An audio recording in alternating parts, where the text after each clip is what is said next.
Yeah, I'll be over. Just tell me once I'll keep them. Okay. Did you want to introduce me or do you want me to? I mean, it's up to you, whatever you. No. Hello, everyone. I'm Gigi. I'm the social worker here at RSS. Thank you for coming.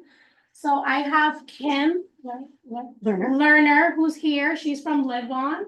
So we participate with LiveOn. There are many things. They do advocacy work in the community, especially in connection to older adults. And one of the programs they also do is the benefits outreach program. So Kim is here to just give you an overview of all the benefits that older adults are entitled to, right? Either that's housing, utilities, medical. So that's why she's here, and hopefully you learned something new, right? And thank you, Kim, for coming. My pleasure. We really appreciate your presence here, and I'll just leave it to you. Thank you, Gigi. You're welcome. Hi, everybody, if you could see me. Hi, as Gigi said, my name's Kim Lerner. And Gigi, I want to thank Gigi for inviting me to be here with you Yes. today and for all of you for being here. So as Gigi said, I'm the director of LiveOn New York's Benefits Outreach Program. Can you all hear me okay? Yes. Okay. So as Gigi said, I'm going to give you an overview of most of the benefits that are available to people who are older, who are 60 and above, for the most part, in New York City and New York State.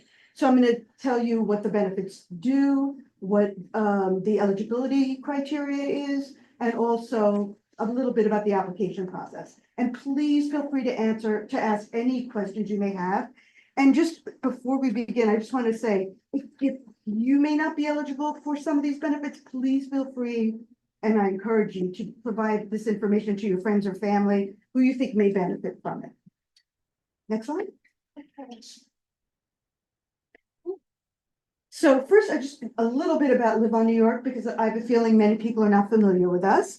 LiveOn is a nonprofit membership organization of over 120 agencies that provide programs and services to older adults. So Riverdale is one of our members.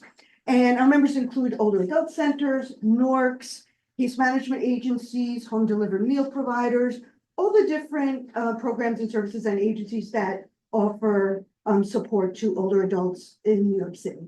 Next slide. So at LiveOn New York, as Gigi mentioned, we focus on three main areas.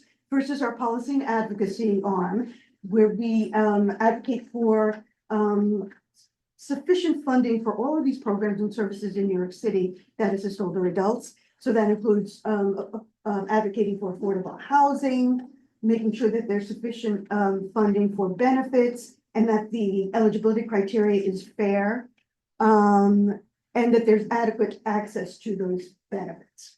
The second part is our professional development arm, where we offer training and workshops and different programs to social workers, caseworkers who help older adults. And then finally is our benefits outreach program, which provides older adults with benefit screening. So we screen everybody for all of the benefits that I'm going to discuss right now.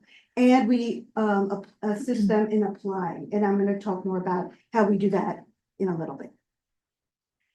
So just to begin with, the reason why we started this program, because there are other agencies around the city that provide this kind of assistance, but not many focus on older adults in particular. And the reason why we started this is because we found out, or learned, I should say, that many older adults in New York City are not receiving benefits that could really make a difference in their lives. So I just have some statistics here that really back up that point. So currently, approximately 13.7% of New Yorkers are living with food insecurity. So that's since the pandemic. 200,000 older New Yorkers who are eligible for SNAP, which is the Supplemental Nutrition Assistance Program, a benefit to help purchase food, are eligible for that benefit, but they're not receiving it. 200,000 people. And the same holds true for benefits for tenants and homeowners.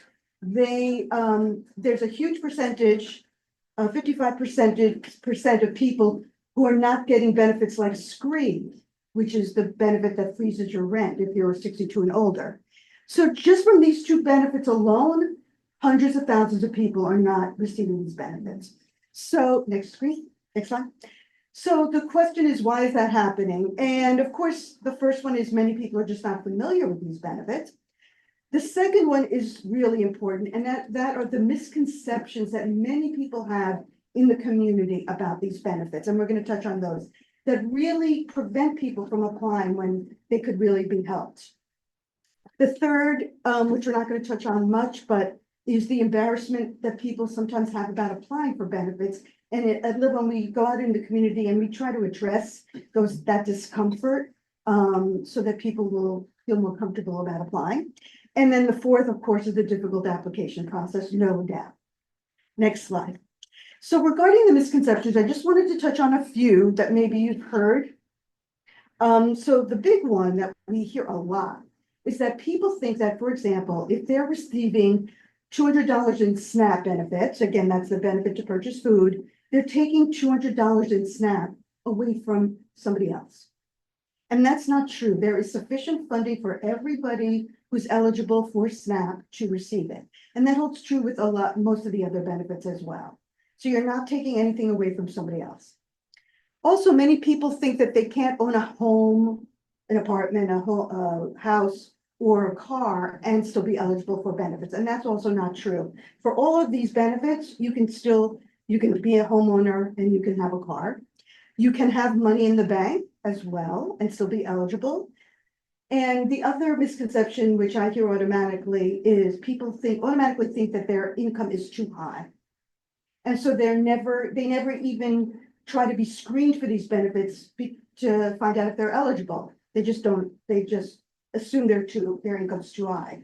And in the reality is, while some of the eligibility is low, the income is low, relatively speaking, there are some benefits that have a higher income level of eligibility. So that's why we always encourage people to at least be screened. It doesn't help because you may be eligible for one or two of the benefits. And just coming back to SNAP, which is a big thing, many people automatically think that they're going to get the lowest amount of SNAP, which is currently $23 a month. And while some people do get that amount, it really depends on your income, but also your expenses. The more expenses you have, your utilities, your housing expenses, maintenance, property taxes, rent, utilities, and very crucially, medical expenses, that all makes an impact as to how much you will get in SNAP. Next slide. You can scroll forward a bit. I'm not going to spend much time. Oh, what do you mean, like the Yeah. You can go forward. Okay, thank you. So I'm going to go right into SNAP, the first one, which is a supplemental nutrition assistance program, as I mentioned. And SNAP is very familiar. Many people are familiar with it. It is the largest food and nutrition program in the United States. And what happens if you are approved for SNAP, and again, it's to purchase food, is you will get a card. It's called an electronic benefit transfer card. And you use it just like you would a credit or debit card. So let's say you're approved for $200 in SNAP. You get the card, $200 is transferred into your account or onto your card every month. And you use it, you swipe the card in the supermarket, put in your PIN number, and you purchase the food. So it's pretty easy and unobtrusive. And you can use SNAP to purchase, as it says here, meat, poultry, fish, vegetables, fruit, all of the different groceries that you usually purchase. You cannot use it to purchase pet food, unfortunately, household products, alcohol, tobacco products, or vitamins and medication. What are household products? Toilet paper. Like cleaning products? Cleaning products, yeah. Thank you. Sure. Next slide. So you can use SNAP at most of the places that sell food. Supermarkets, pharmacies, bodegas, farmers markets. And the great thing about using your EBT card, your SNAP card at farmers markets is for every $2 you use by using your card, you get a $2 coupon called Health Bucks for $2 worth of fresh fruit or vegetables. So that's a perk of using your SNAP card. And you can also use it online at Amazon, Instacart, Walmart, a whole host of vendors online. And a very recent option is you can now use SNAP at restaurants, certain restaurants in New York City. So they are expanding that program. So now there's only a couple of restaurants that are accepting SNAP, but it's going to expand, and you get a 10% discount on meals if you use your SNAP card. So that is a great, really a great change in the program. And hopefully more restaurants will start accepting that. Wow. Yeah, it's great. Next slide. So eligibility and the amount of SNAP, as I mentioned, is based on a couple of things. First, the number of people in the household. And when we're talking about people who are 60 and older, people who are 60 and older can have their own SNAP benefit. So in other words, if you are 60 and older and you're living, let's say, with your daughter, only your income is taken into consideration when you apply for SNAP. Your daughter's income doesn't matter at all. It's only you that are considered as a household for SNAP. The only time that you need to apply with somebody is if you're a spouse, if you are married, and then you have to apply together. So also your monthly income is of course important, all of your expenses, as I mentioned before, and there is an immigration status criteria. If you're not a citizen, you do need to be a legal permanent resident for at least 5 years. Next slide. Just to talk about the medical expenses, because that's really important, and often that really could make a big difference. So when we're talking about medical expenses, that also includes your Medicare Part A and B premiums that you're paying, non-reimbursed medical costs, and even prescription drugs, and even cost transportation that you incur if you're going to a medical appointment. Next slide. So the amount of SNAP that you can get currently is, as a one-person household, is $291 a month. And it's going to go up to a whole $292 a month in October 1st. If you're a two-person household, it's $535, going up to $536 on October 1st. And 3 people, it's $766 a month, going up to $768 a month. Next slide. Now, the income guidelines are also going up, so that's a good thing. So currently, the maximum income to be automatically eligible for SNAP is $2,430 a month if you're a one-person household. It is going up to $2,510 on October 1st. So that's a good step in the right direction. For 2 people, it's $3,287 a month, going up to $3,407 a month. And for 3 people, it's $4,143, going up to $4,303. So again, I just want to stress, this is for people who are 60 and older, or people who are younger and disabled, meaning receiving disability benefits. People who are younger than 60, they have a much lower income threshold that they have to meet. So it's one of the benefits of being 60 and older, it's a higher income level. And a question, what do they consider income? Income is anything you're getting on a consistent basis, so Social Security. wages, Social Security, pension, if you're getting an annuity, if you're getting it, yeah, that kind of thing.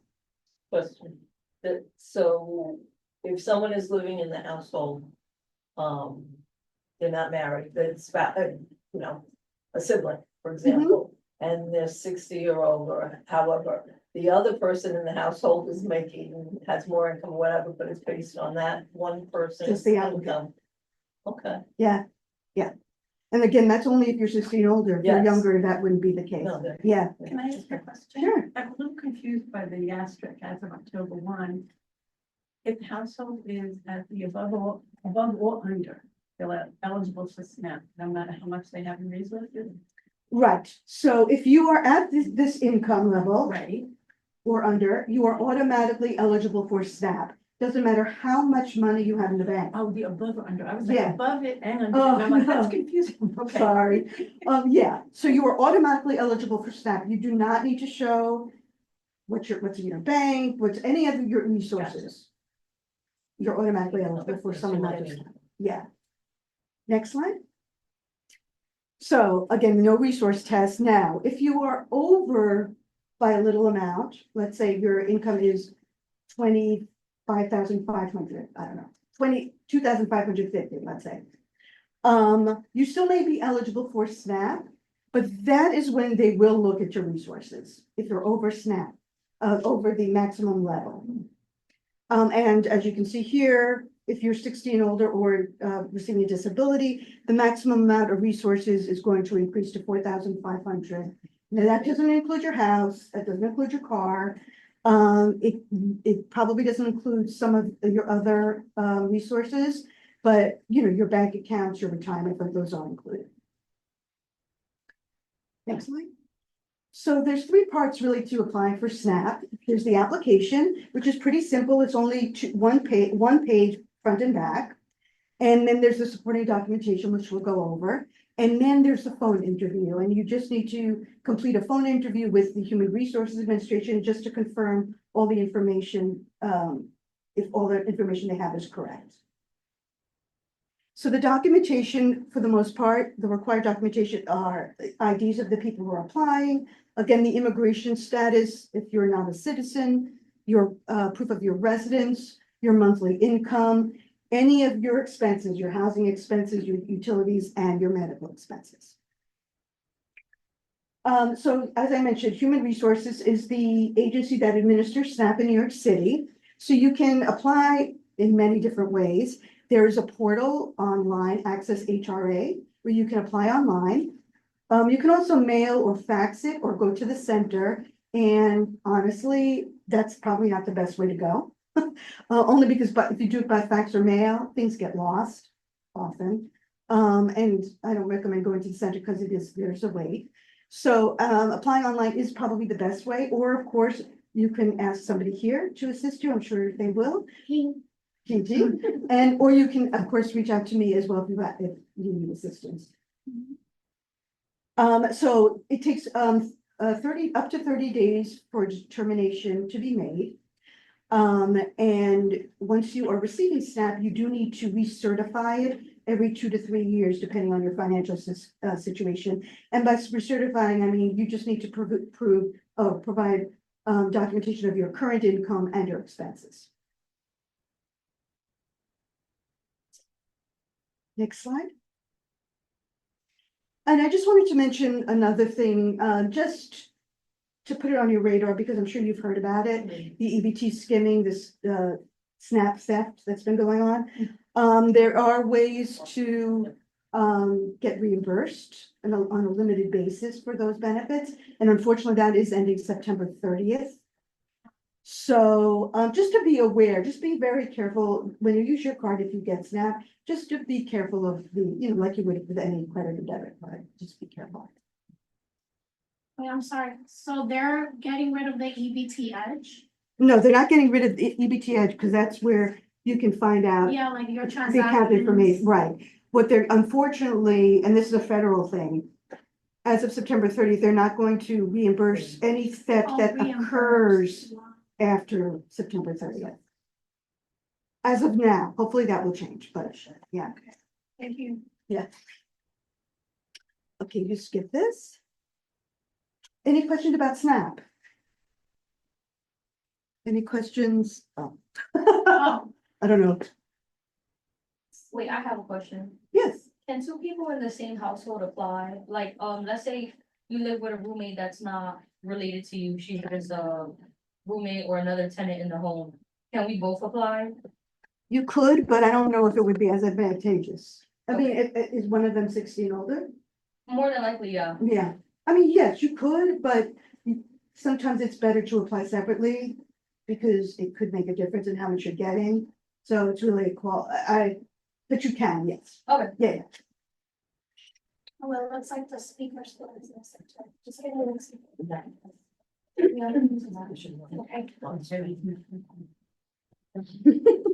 Does anyone here have a question for Kim about SNAP? You could unmute yourself and ask. Okay, it seems like nobody, then I think. Okay. Lost my- Should I sit down maybe? They could see? Yeah, it's just, we have an hour. So sometimes it. There is a question, is there a website online? Yes, there is. It's called Access HRA.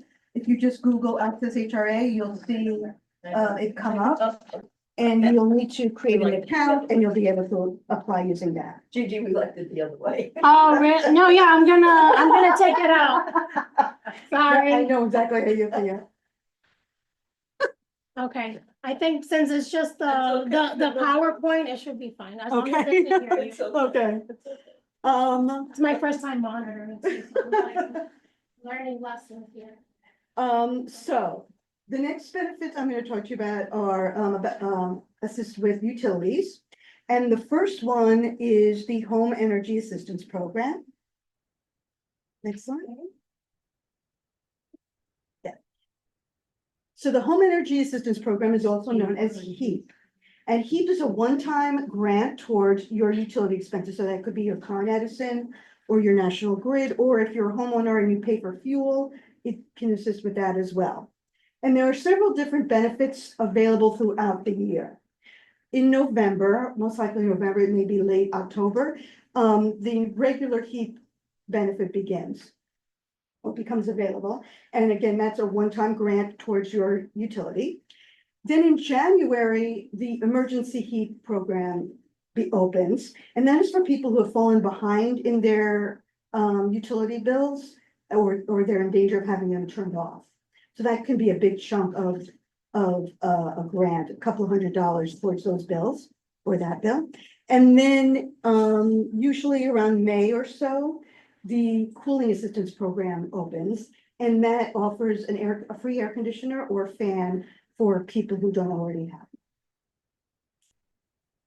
The maximum income for HEAP, which will probably increase in October, but we don't know yet how much. The maximum income for one person is $3,055. For two people, $3,970, and for three, $4,904. Next one. Just like SNAP, similar documentation, your ID, proof of immigration status, proof of address, your monthly income, and utility bills. And again, this benefit, there's no resource test, so it doesn't matter how much you have in the bank. And just like SNAP, you can apply through Access HRA online, through fax, mail, or at the center, through GG. Yes, and I could help create the account as well, the Access HRA account. As long as you have an email. Right. So the second benefit I wanted to mention is the Energy Affordability Program, and that is offered by Con Edison and National Grid. And those provide a $30 to $40 credit on your bill every month. So if you are already receiving SNAP or several other different benefits, you automatically are eligible for that benefit. They won't ask for your income, proof of your income. They'll just ask for proof that you're receiving those benefits. If you are not receiving those benefits, then the maximum income is the same as for SNAP. So again, that's National Grid and Con Edison. And then there's Lifeline. Many people are familiar with that. It's a discount phone program where you get a discount of up to $9.25 a month on your phone, internet, or if you have the bundled services. And again, if you are already receiving these benefits, SNAP, SSI, Veterans Pension, etc., you're automatically eligible. Okay. Next slide. Okay. Any questions about the utility assistance? Okay. Okay. So next I'm going to go into the medical health related benefit programs. And the first one I'm really always most excited to talk to you about. Next slide, please. And that's the Medicare Savings Program. This is the most underutilized benefit program because so many people are not aware of it, and it can be really helpful to people who are eligible. So the Medicare Savings Program can pay for people who are paying their Medicare Part B premium. So that's now $174.70 a month. It also will pay for the Medicare Part A premium if you have to pay for it. Mostly, for most people, Medicare Part A is free, but some people have to pay upwards of $400 a month. And so if they're eligible for this benefit, that would be waived. The other benefit is that if you filed late for Medicare and you're getting a penalty, that will waive that penalty. And lastly, which is not up here, if you're eligible for this benefit, you are automatically eligible for extra help, which is a benefit that lowers your Medicare Part D costs, which pays for prescriptions. Next slide. So the maximum income for one person for the Medicare Savings Program is $2,355 a month. And for two people, it's $3,189 a month.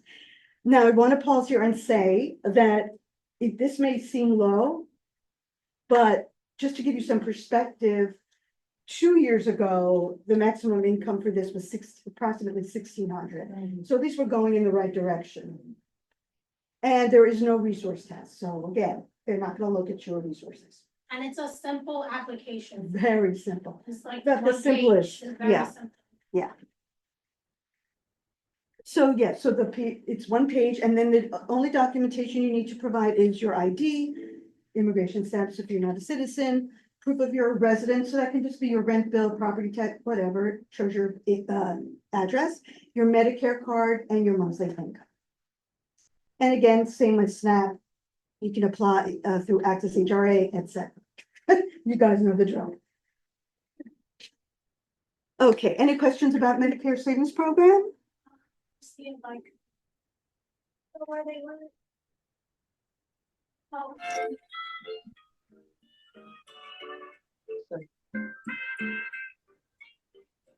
Hello. Yeah, you, Yes, I do have a question. Hi, I'm B. Moreno. And I noticed that for the MSP program, you said you needed an ID and residence as documentation. But if your ID is your New York State driver's license, can that be okay as part of the residence ID? Or do you need something else? That's a very good question. You do need something else. You do. Yeah, you need to provide proof of the residence in 6 months. So I'm losing you. I'm losing you. or you need to provide some kind of documentation within the last 6 months that shows your address.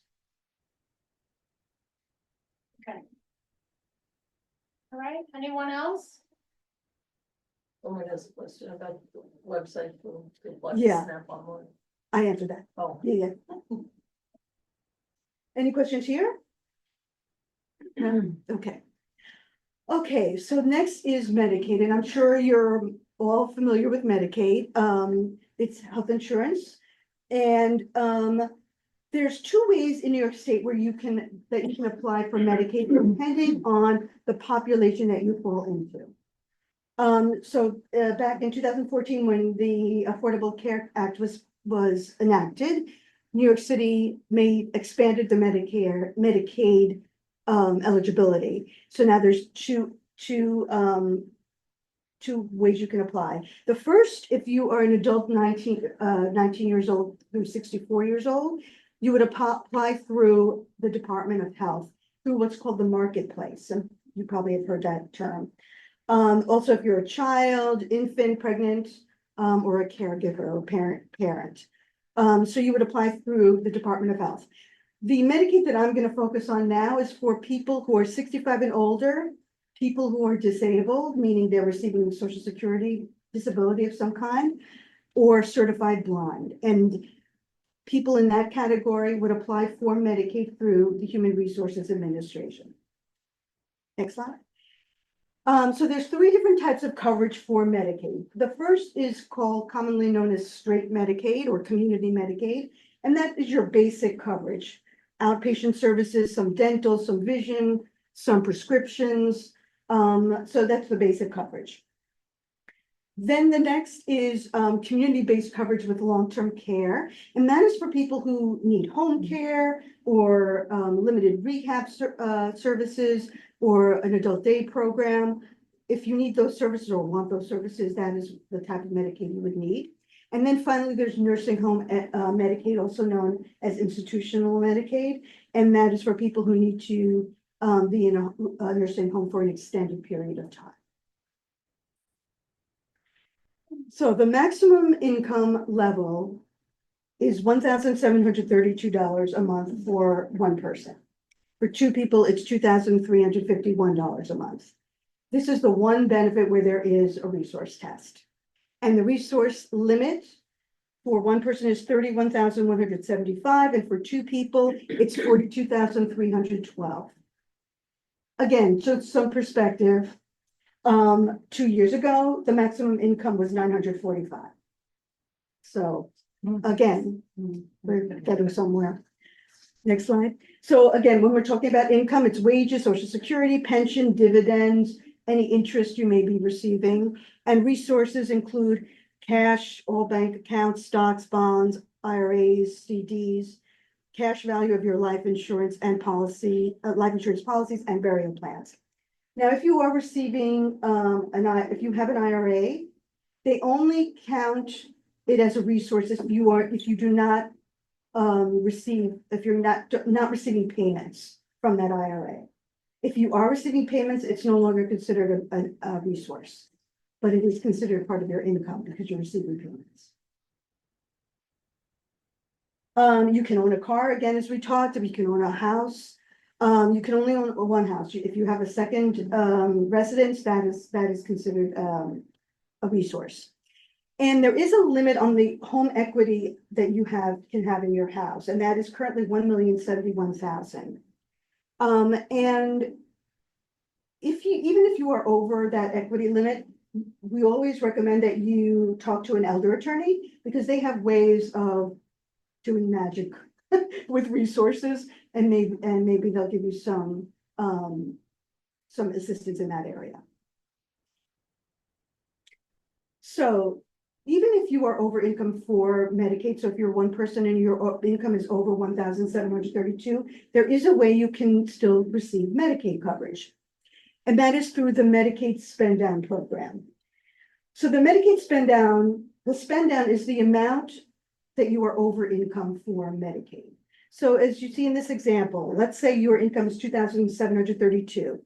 I just mentioned the maximum income for Medicaid is 1,732. That means you are over income by $1,000, right? That means your spend down is $1,000. And you can think of it kind of like a deductible, like with most of health insurance, there's a deductible that you need to meet before you can get the coverage. Next slide. Can I just ask, does that happen over the year? Time, like, you're not eligible,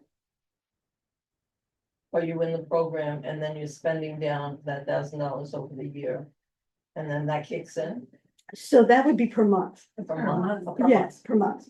So it's, So it would be they're based on your $1,000 monthly, correct. per month. And there's three, next Yeah. one. There's three ways that you can handle that spend down.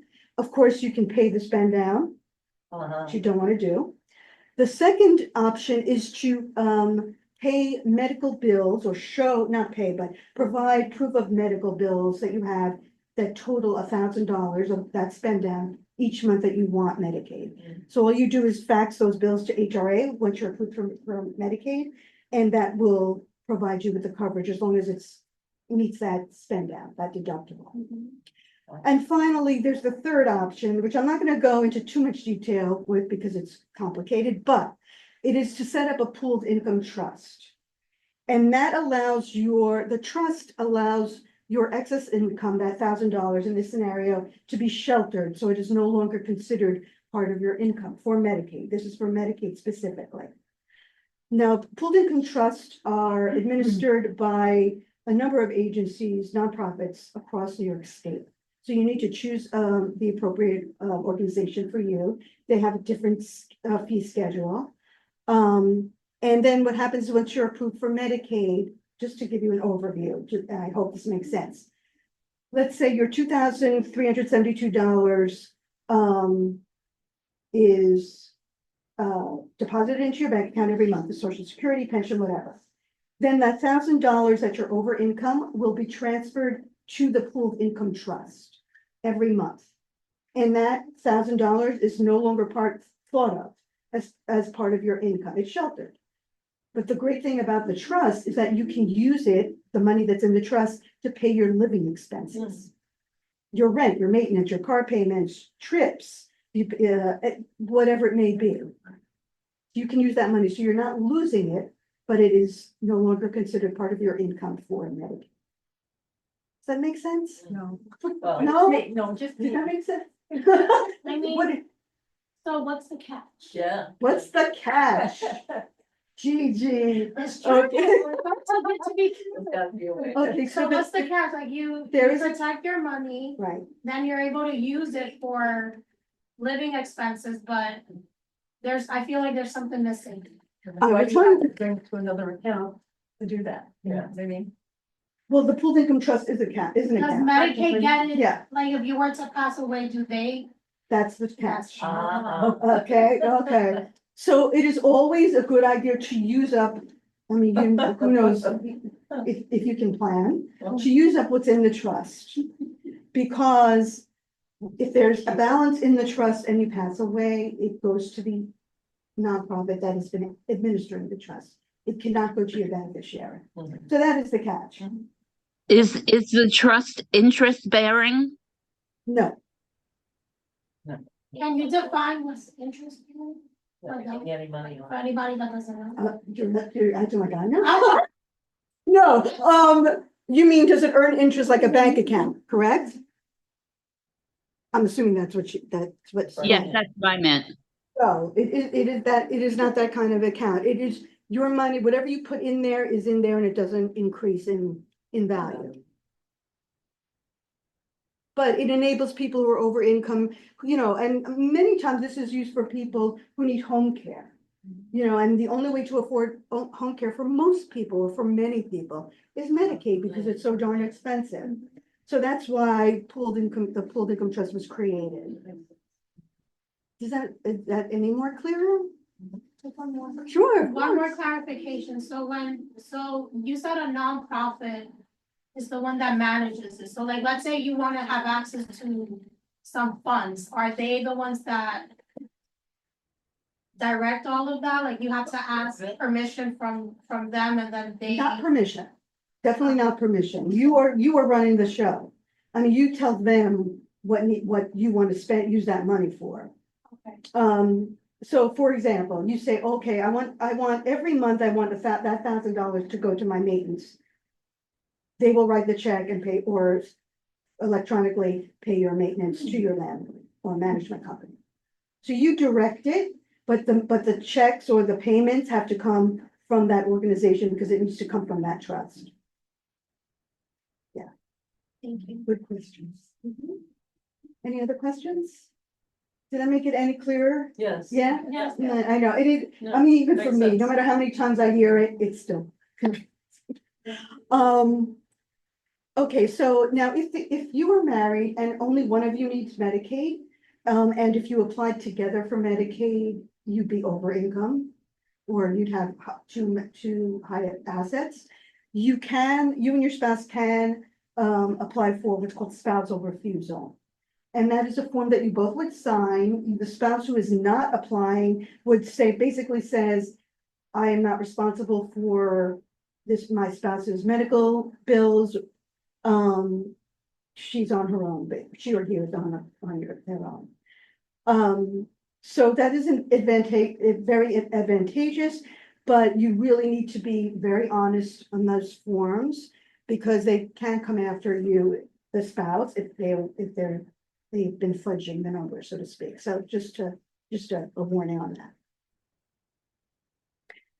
Okay, so required documentation for Medicaid, ID, immigration status, Medicare card, residence, again, that's within 6 months, so a bill that has your residence dated within the 6 months, proof of your monthly income, proof of all resources, and your medical expenses. Next slide.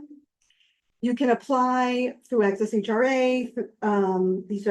I put this out, this probably is way too much information, but the different application forms that you can get online. Next slide. Again, so Access HRA, you can apply by fax, or mail or in person. You do need to renew your Medicaid every year. And if you're receiving SNAP, that your Medicaid renewal might be automatic, so you don't even need to renew it. And I just want to mention, it takes between 30 and 45 days for a Medicaid a determination to be made on your Medicaid application. I think I'm gonna skip the epic because I think we're running late. Could you go forward? Okay. So I'm gonna, well, any questions about Medicaid before I move on? Is it okay we do epic? Oh, yeah, I'm sorry. I just saw the clock and I was like, It's okay, even if we go a little. bit okay, over, it okay, doesn't okay, of matter. course, of course. I'll take all the blame. And all. Okay, alrighty, so you can go back a slide. So EPIC is the Elderly Pharmaceutical Insurance Coverage Benefit.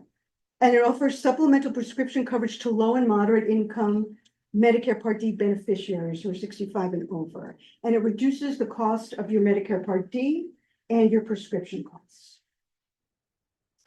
So to be eligible for EPIC, and this is only in New York State, by the way, you must be 65 years or older. You must be a New York State resident, enrolled in a Medicare Part D program or plan. And the income level is, if you're single, it's 75,000 or under, or $100,000 or under if you're married. And there's no resources. So there is a paper application, but now actually just recently they made it the application available online. And it's a very easy application to do. You actually sometimes don't even have to provide proof of your income because they have a way of accessing your tax returns if you file tax returns. So it's pretty simple. And so the application, I have the information there where you can access the application online, or again, you can apply directly online if you want to do that. That's really all I got on it. Okay, it's fine. Okay. Alrighty, housing benefits. Next slide. So the first benefit I wanted to talk about is a benefit for tenants. And then that is SCREE and DREE. SCREE is the senior citizen rent increase exemption, and DREE is the disability rent increase exemption.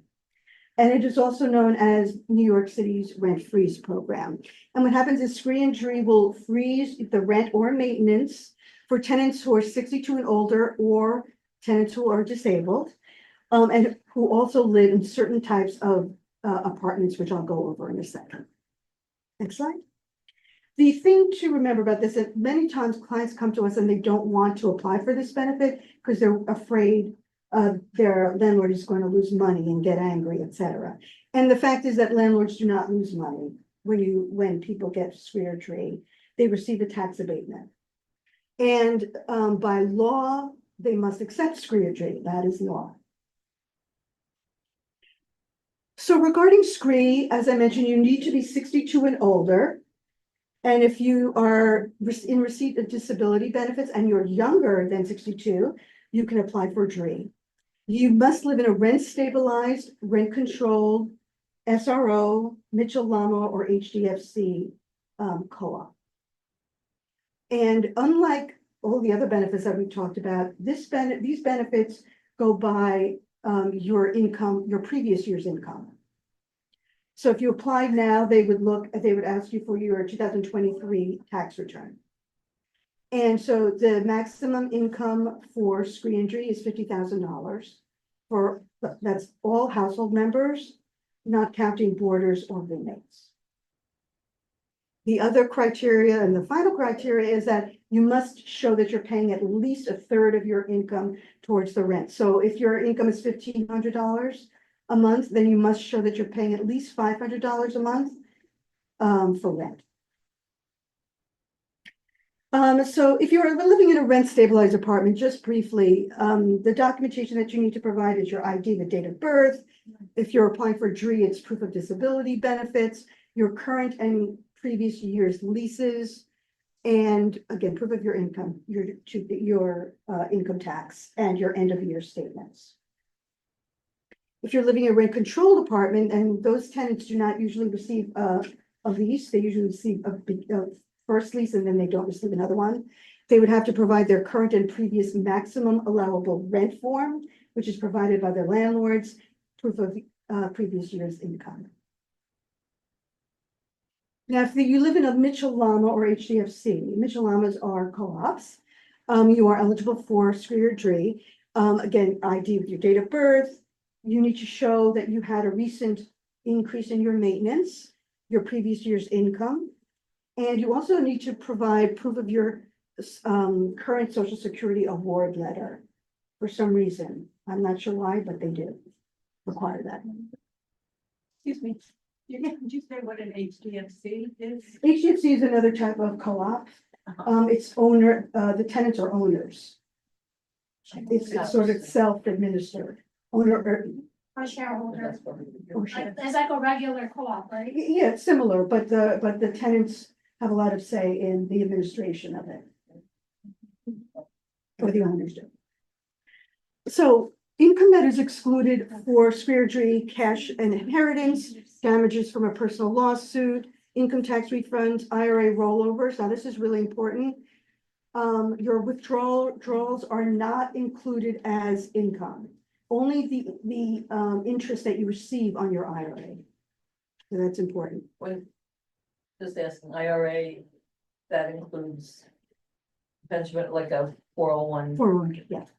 So when they give you, you reach a certain age, you have to take a certain percentage out? Is that part of it? So or it's no? not, the withdrawals Those aren't. withdrawals, those payments are not considered part of your income. Only the interest that you earn on that retirement fund is considered your income. And if you don't take that out, it's still up. It's still income. Also SNAP and energy assistance payments and reparation payments for victims of the Holocaust. Next page, next slide. So if you are over income for Scree, like if your income is 51,000 instead of 50,000, then you can deduct the taxes that you paid to get you down to the eligibility level. Unfortunately, at the moment, you cannot use medical expenses as a deduction, but that is coming down the pike. Really? So that's really good. That was passed by the legislature, but it hasn't been implemented. So once that's implemented, then you can use all of your medical expenses as long as they are on the tax return as deductions. Like going down like 2025, 26. I'm hoping 2025, Yeah, because it's been a while since okay. they approved it. Yeah. Next slide. So if you are applying, how you apply for Scree depends on the type of apartment you live in. So if you're a rent stabilized, rent controlled, or SRO apartment dweller, you would apply through the Department of Finance. Mitchell Llama and HDFC, you would apply with the Department of Housing Preservation and Development, also known as HPD. There's a portal online where you can apply for Scree. There's also paper applications, and you can also email it depending on which, where you live. Next slide. Okay, homeowners benefits. The first one is the senior citizen homeowners exemption. These are property tax exemptions. There's also the disabled homeowners exemption, and there's also exemptions for veterans and members of the clergy. I'm not going to go into those, but they're similar. So basically, C and D, they are property tax breaks for homeowners of 1 to 3 family houses, co-ops, or condos. Next slide. So how it works, this benefit also goes by your income, and actually not last year's income, but the year before last year's income. So if you were applying now, you would apply using your 2022 tax return. And the maximum income, household income is $58,399. That's the maximum. And so how this benefit works is depending on where you fall between $0 and $58,399 in income, depending on that income, your home's assessed value is reduced by a certain percentage. So for example, your maximum income is $58,399, as you can see here. Your home's assessed value is reduced by 5%. In reducing your home's assessed value, your property taxes are reduced. And that can go all the way up to 50% of your 50% of a reduction. So it depends on what your income is. Does that make sense? Okay, next slide. So all owners, when you're applying for these benefits, all owners must be 65 and older by December 31st of the application year that you're applying. If you're applying, if you're disabled, if you're younger than 65 and disabled, you would apply for the disability homeowners exemption. And all owners must be disabled. And by owners, I mean, people who are not married. If you are married, or if you, or you're living with your sibling, only one of the owners needs to be 65 and older or disabled. You also need to have lived in the house for at least 12 months rather, and it must be your primary residence. There is a deadline for this benefit. Actually, this is the only benefit that has a deadline. And you must apply by March 15th in order to get the credit, the exemption on your property tax bill by July. So if you were applying now, the credit would be for July 2025. Supporting documentation is your IDs, date of birth, proof of your disability benefits, if you're disabled, and your tax return. Excluded for Shahi and Dihi is IRA distributions, supplemental security income, SSI, cash assistance, etc. All of these different income sources are excluded. Now, as opposed to scree or drees, these benefits will accept medical deductions as a way to get your income down. And you do need to renew your Shahi and Dihi. Shahi is every 2 years, Dihi is every year. Any questions about that, those benefits? Okay. Let me check the online. All right, any Oh. questions? This was about MSP. What if your income, What is your SS income is over 2,355, but you have deduction for Part B, which leaves less than 2,355. Will you qualify for MSP? so no, they look at your gross income before the Medicare Part B is deducted. However, if you are paying for a supplemental insurance benefit, let's say you have an AARP benefit, you're paying $200 a month, that can be used as a deduction. But that's the only benefit that can be used as a deduction, unfortunately.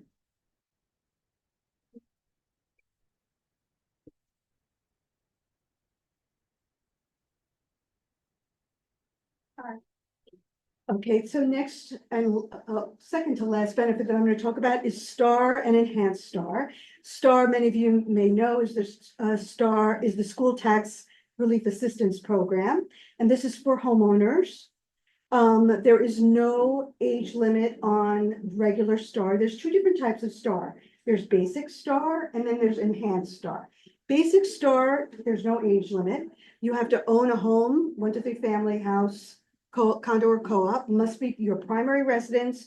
For STAR, regular STAR, the maximum income is 500,000 or under. And then for Enhanced STAR, which is the other STAR benefit, it's an enhanced benefit, meaning it's couple of $100 higher than the regular STAR. And there is an income and age requirement. Your income has to be $98,700 or under. And the homeowner must be 65 and older.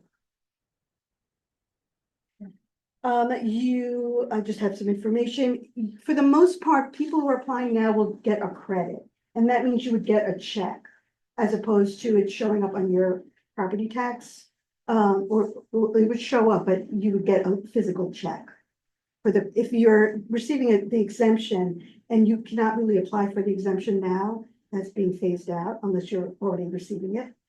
Those people get it on their property tax bill as a credit, as an exemption. But you could switch if you want. You to. can switch, yes, you can switch. And do you have to reapply every year? No, No. So once you're in the program, right, the only time that you need to apply is if you turn 65 and you want that enhanced STAR benefit, then you can use a form called the STAR to eSTAR application, and then you can apply for the higher benefit. which is like $600 and something Yeah. dollars. a year. Yeah. Yeah. So finally, we have the one-shot deal, which is emergency assistance. This is offered by the Human Resources Administration, and it is just what it says. It is for people who are in an emergency situation. A situation like they are behind in their rent, they may be in eviction proceedings, utility arrears, storage, if they have stuff in storage and they haven't been able to keep up their payments, if they're moving and they need the security deposit or first month's rent, those kind of emergency situations, that is what this is for. Now, it can be a huge pot of money. And depending on your financial situation, it would be a grant or a loan. So if HRA, the Human Resources Administration, is determined that you are able to do so, they would require that you repay the money. Everybody needs to agree to a repayment before the determination is made as to whether you have to make the repayment. That's a requirement, unfortunately. But this is really, if you are really behind thousands of dollars in your rent, this is really one of the only ways that you can get a whole pot of money. But can you apply as a preventative measure? Like, let's say you know you are going to, no, Unfortunately You have to not. be in there with you it. have to be in that. Now, having said that, so as far as the next slide, please. What you do need to do as far as the one-shot deal is you do need to be able to document why you fell behind. So let's say you lost your job, or God forbid your spouse passed away, whatever it may be, you need to provide proof of that. You also need to be able to demonstrate that whatever caused you to fall behind has been resolved. And you're now able to pay, let's say, the rent going forward. So that's really important. You need to be able to show that. And I already explained the repayment. You can apply for the one-shot deal through Access HRA. There's also a paper application, which is pretty lengthy. And if you are in eviction proceedings, there are HRA centers at each housing court where you can apply for the one-shot deal if you need to. So any lingering questions about anything?